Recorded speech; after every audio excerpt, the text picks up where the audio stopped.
Sup guys, for today's video, ngayong araw ay mangingisda muna kami para may pang-ulam, wala munang food trip. Dumawi ang isdang balasot, jackpot. Tara at samahan nyo kami ni Disoy. Let's go!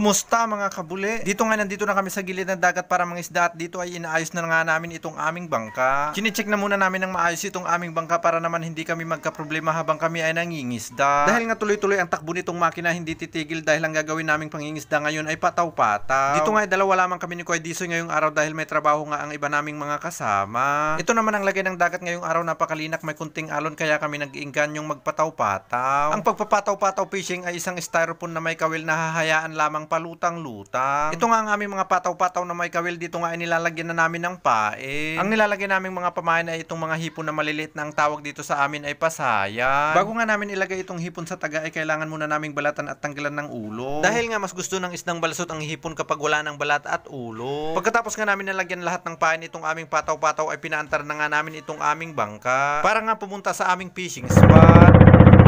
Saan ba yung agos niya pag gano'n?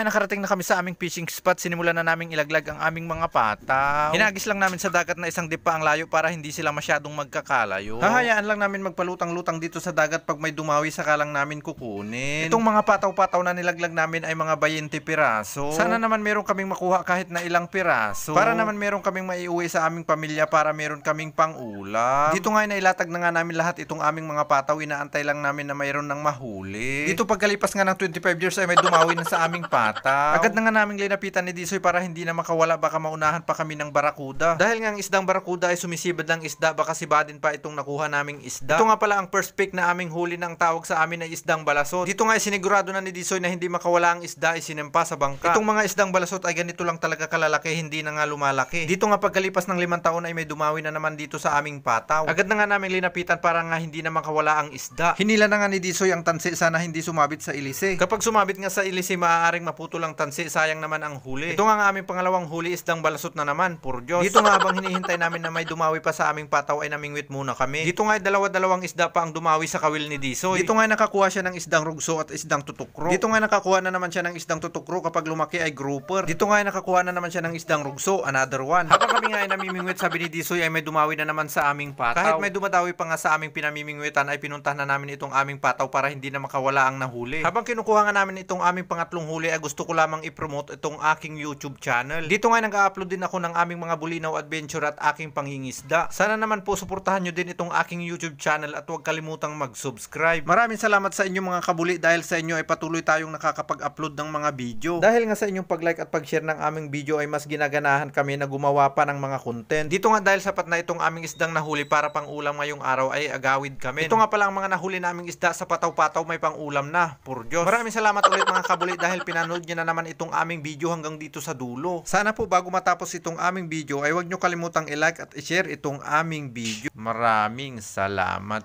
po.